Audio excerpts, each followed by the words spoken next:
YouTube, how's it going? The GOAT House is back. Today I got my top 10 linebackers in the 2022 NFL Draft. We're going through all the position rankings, pretty much through all of them here. We got corners and safeties next up. We'll have a big board. We'll have updated mock drafts, a couple more videos, and then we'll be live during day one of the NFL Draft. Excited about that. Full breakdown, live on Twitter day 2 and 3. We got you covered with content and much more before, during, and after the draft. So join us, like, subscribe, turn notifications on, follow our Twitter, very important. Link down below for that, anything else you need. So let's go on to the superlatives of the linebacker class. Day one impact, I think pretty simple. I'm going to go Devin Lloyd. Kind of has what it takes to make that big impact in today's NFL. When you look at linebackers, can they cover? Can he cover? Yes. Does he have the athleticism, the size? Yes. Is he a playmaker? Yes. I think he maybe won't fit every scheme, but I think he fits right in with the team that will likely draft him and make an impact in multiple different ways. Most upsides, pretty tough. Could go with a couple of the Georgia linebackers here with either Walker or Tindall.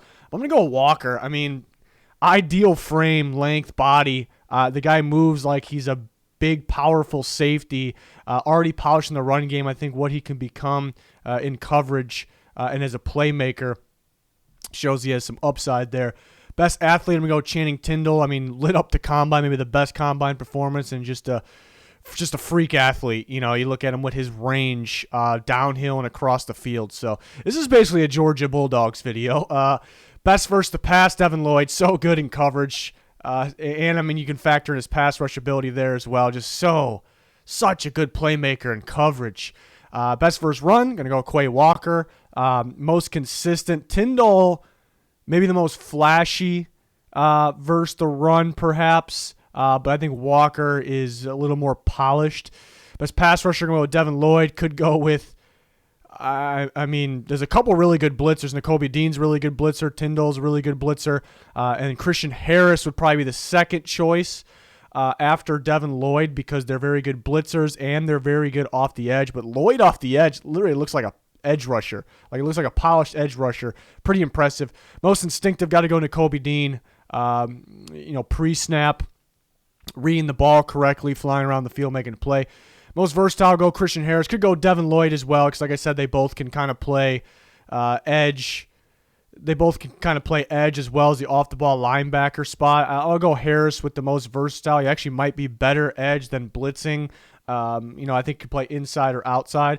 Most underrated, Brian Asamoah from Oklahoma. Some people are talking about him a little bit. I think he should be hyped a lot more. Kind of fits to. He's considered a little undersized. Doesn't fully play like he's undersized. Good thing, obviously. Just a freak athlete, very rangy. I'm a big fan of his game.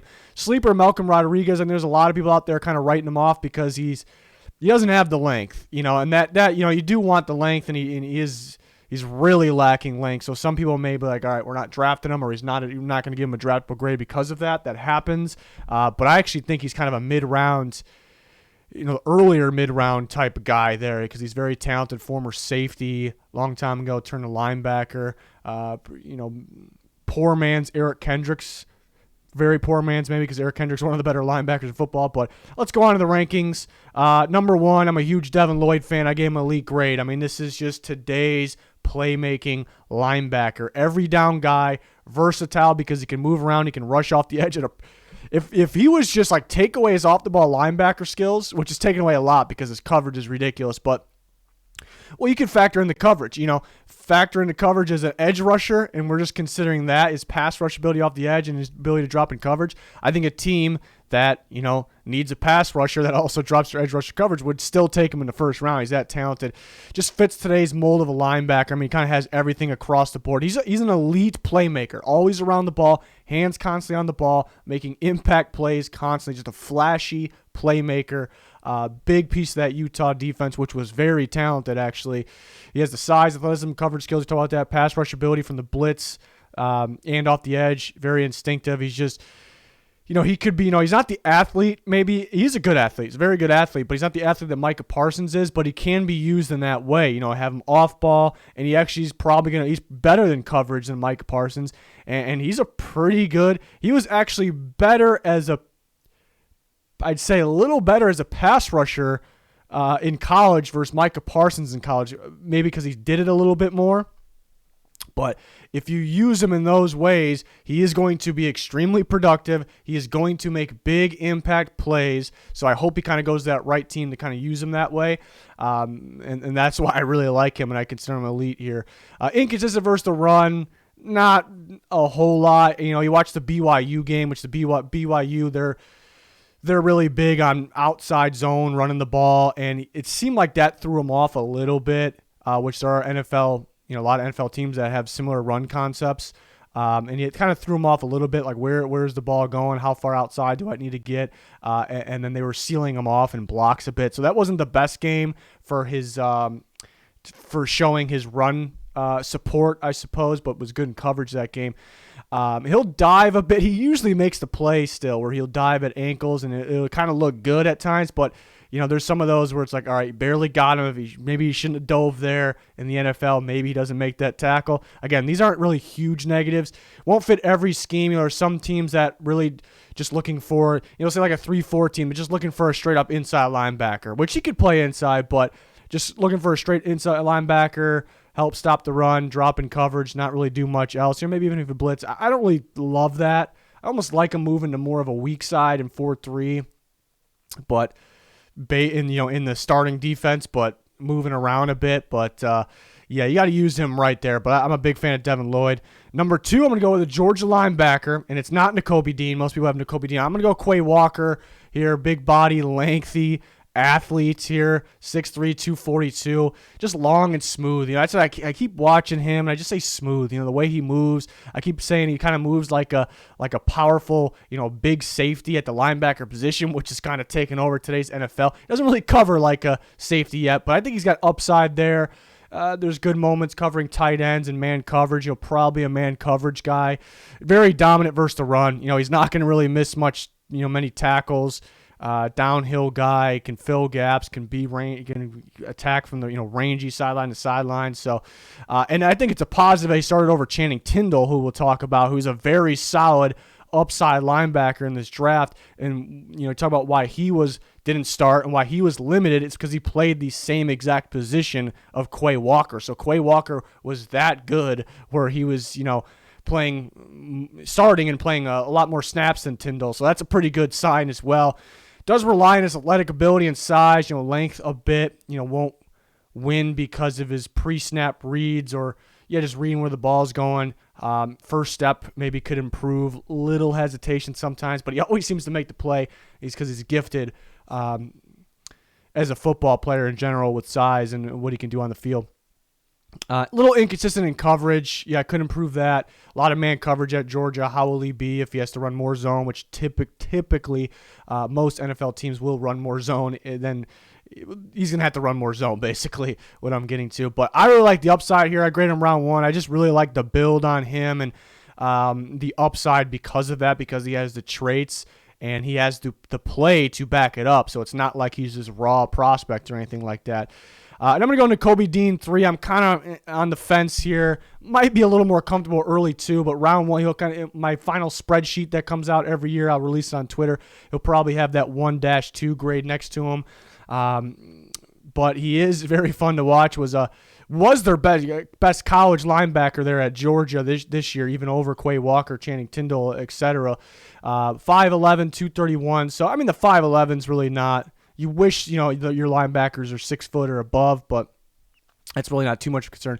Extremely instinctive, seems to know the play pre-snap, finds the ball very well. I think equally effective versus the pass and the run, just constantly around the ball. It seems like a smart guy, smart player. I've seen him help other guys too a lot, kind of maybe a leader in the defense, a pre-snap during the play. I've seen him. We keep talking about Tindall before we get there, but he's a little limited in coverage, and I've seen Dean kind of pick up his guy for him in coverage a couple times there. So he's a smart player, impressive blitzer too.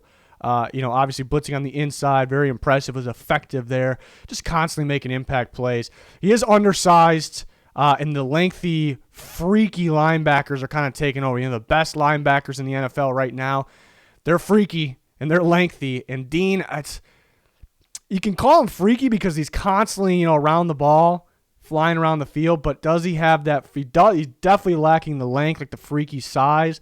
And I don't know if he really has that freaky speed, kind of quick. So he's kind of lacking that department. What exactly that's a tough part because he like the tape and what he's done says first round pick, but he's kind of missing exactly what teams today are looking for in these linebackers. Like they don't even care if they're light anymore. Like it used to, you want the, it didn't really care about the height, but you wanted them bulky before, but now it's a little bit different today. And when he can avoid blocks, avoid blocks, I should say. But when guys get locked into him, they kind of can seal him off, and he doesn't really shed him too well. And sometimes he can tackle, but sometimes he ends up on the underneath, of the pile. Sometimes, so I don't love that. So it's like such a good playmaker. It says round 1, but there's some things that definitely say round 2. And I know some people have him a lot higher on their board. I'm almost expecting him. I'm almost, if I had to predict right now, which we do a lot of predictions, I'm predicting that he'll go early round 2 actually, because I think the NFL teams will kind of see those negatives and take over on the positives there. But we'll see. It just takes one team. Number 4. We're going to go with Alabama linebacker Christian Harris, round 2 grade, could be early round 2. So he's got that versatility, playing kind of an inside linebacker, outside linebacker, rushing off the edge, blitzing as well. So extremely versatile. Has that idea build, extremely athletic too. Very good showing at the combine, but it shows in the field too. Look at the national championship game. You see like the athleticism, the motor, the range pop up. But super impressive as pass rusher. Experience in coverage, too, was used in coverage a bit. Could improve there, but I like the experience, some solid plays. A lot of plays that kind of resulted in his teammates making plays because maybe he was tight in coverage. But yeah, very impressive as a pass rusher. I definitely like him better off the edge than the blitz, which is impressive. And that could be, we see it kind of have it a negative. It could be a negative too, because if you're going to play him as a linebacker, you just got to move him around a bit, really. You have to move him around a bit because if he's better off the edge than the blitz, because he's not particularly great, taking on the interior guys, going through gaps, filling gaps in the run game as well. So, there's some teams that we like him at linebacker, and we don't want to make it obvious when we put him off the edge that he's going. We'd rather have him blitz, so maybe that's something for some teams they don't like. But, reads really aren't there in the run game. He's not going to be a big-time gap filler. He doesn't really want to be. Overall, he's a linebacker, but I think his best moments are attacking off the edge, which, is that it's not really a bad thing, but it's like we're going to play him off-ball linebacker, again, you have to use him everywhere. You got to move him around a bit. Definitely scheme specific. It just feels like a team that will move him around a bit, but mainly kind of a blitz and man team. I don't really see him in a zone team that definitely doesn't blitz. That's not going to help him out a lot because he is a good blitzer, even though I do think he's special off the edge. So he's at 4, and then we were kind of jumping off the Georgia train for a little bit, or we're circling back. Channing Tindall from Georgia, 6'2", 230, like him in round 2, maybe the mid to late round 2 for him. Yeah, we'll go mid round 2. Souped up athletic freak. You see the build on him. He's a little leaner, but doesn't really show. He's kind of he's souped up. He's just an athletic freak. Fast, explosive, rangy, excels versus the run. You see him kind of get downhill, attack the ball carrier. Pretty violent hitter too. You see him as a tackler. Just the plays that he makes is pretty impressive. Very good blitzer as well. He was used quite a bit on the blitz. Right up the gut. I think he's definitely got upside with more reps because he didn't get that's kind of the thing. He didn't get a whole bunch of snaps, kind of a negative, but if he goes out there and gets more reps, and he's already pretty good at run game, he's good tackling, he's good with his range, he's good, blitzing, I think he's got a lot more upside actually, which is pretty scary with that athleticism and length too. But didn't start, Quay Walker started over him, and you could say Quay Walker and Nakobe Dean, but he played the same position as Quay Walker, and sometimes they moved it around a bit, and he played limited snaps, and that could carry over right away, because there's times where, he did struggle in coverage, a little bit of a liability sometimes, so it's going to be like early on, probably just early downs, not going to start though, maybe, so you kind of got to ease it into it, but it's just, and he's scheme specific, kind of like Christian Harris. This one more, I think Tindall more scheme specific. I'd be surprised if he went to a zone team that doesn't blitz, or is even a zone team, or a non-blitz team, I'd be very surprised. I really think he's going to end up on a blitz man coverage, heavy man coverage team. I really do. He's got a lot of upside, though. It's just a freaky guy that you want to work with. Maybe a little bit risky one because is he ever going to be a starter? I guess that's the question, but just a really freaky dude. Then 6 through 10, I'm going to go Chad Muma from Wyoming 6. Very impressive and fun to watch in coverage. Kind of see the range, mainly ability to read the quarterback. He's a fantastic athlete as well. That shows on tape. Tackling, he's usually pretty good at tackling. He tries to play it safe. Doesn't really attack downhill, which is okay. But there are moments where he kind of drops to the ground before he goes to make the tackle. And a lot of time he still made the tackle. That's playing Mountain West competition. So that I do worry about that a little bit. Drops to the ground in the NFL, I don't think he's making that tackle. So that's a tough part. That's where we can see a big drop in the tackling production there with Muma. But he's so good in coverage. Reminds you of the former Wyoming linebacker and Logan Wilson, who's a stud for the Bengals right now. Some similar traits. Brian Asamoah from Oklahoma's next. Yeah, I like him a lot. I got him at 7. There's some people that probably have a couple guys underneath him that ahead of him. But I'm a fan of him. Wouldn't be against late second with him. Extremely rangy, athletic. You see the speed, the quickness, the burst. Just really could get downhill if he needed to, but the range stands out to me. I think he's equally effective versus the run, the pass. He has the athletic ability to cover. And he's undersized. He's undersized, but it doesn't really show. It only shows when he struggles to shed blocks sometimes. That's kind of the only time it shows. But is that really an undersized thing? So I don't know. It doesn't really show on tackles. He hits pretty damn hard. He usually ends up on top of the ball carrier. So I really like Asamoah. He's really fun to watch. Leo Chenal from Wisconsin. He has a tough one because he's a dominant, pro-ready run stopper, going to play on early downs for sure. He can fill gaps, which a lot of these guys can't. So that's the thing that stands out. There's a lot of this kind of the story here. That's why it's interesting. The story with these linebackers, they're pretty damn underwhelming for the most part. There's a couple guys that are really flashy there, but in terms of stopping the run, reading, taking on blocks, avoiding blocks, filling gaps seems to be a big negative across the board. Chenal in those categories, maybe the best or top 2, I'd say. So you think you would rank him higher? I just, you need to be able to cover though, and that he does struggle. Sometimes he kind of looks lost in coverage. That's the tough part. Like he's probably gonna start for somebody, a team that's looking to stop the run a little bit better. It just, will he be involved in passing downs? Will he be a liability on passing downs? And it's just the linebackers that are succeeding today. Their number one thing might be coverage. Besides being very athletic and rangy, lengthy. The coverage might be their number one thing, going for them. So that's a tough part with Chenal. But he's going to be a good run stopper, and he'll probably start for somebody. A tough one to rank with Damone Clark from LSU. This is an absolute shame that they found out at the Combine, which he participated there, but they found out at the Combine that he had a herniated disc, so he had surgery on that, which the spinal things are always a little scary, but it sounds like he's going to be okay, but it's really a shame because I loved his tape based on talent. This is one of my favorite players in the draft just because I'm probably higher on his talent than most people. I would have him top 4 if he was healthy, and that's like a borderline first-round pick there too. So he's extremely talented. He's just having that surgery in that tough spot. Likely will miss. He will miss 2022, I believe. So won't see him right away. How will he be after it? It's tough because somebody could potentially be getting a future stud of a linebacker here. So it's extremely tough. And Troy Andersen, which most people will have higher, and there's a lot to like here for the kid from Montana State who's played some quarterback and originally was a receiver way back, I think coming out of high school. Played some quarterback and linebacker, switched to a full-time linebacker and got better at that position. So you see the extreme upside there with more reps there, and he's focused on that position. He understands his position. Versatile too. You kind of can move him around a bit, but the ability to play other positions in his past also shows versatility. An absolute freak athlete as well. He's pretty raw. You kind of can tell he hasn't really played, linebacker his whole career. You kind of can tell with that, and definitely raw. Definitely has some missed tackles. Just kind of relies on his speed and just kind of flies past guys. Struggles versus the blocks, and the weak competition kind of goes into that because playing Montana State, you play weak competition. So you don't really get to see much of it. And they go play North Dakota State, which was the title game, actually.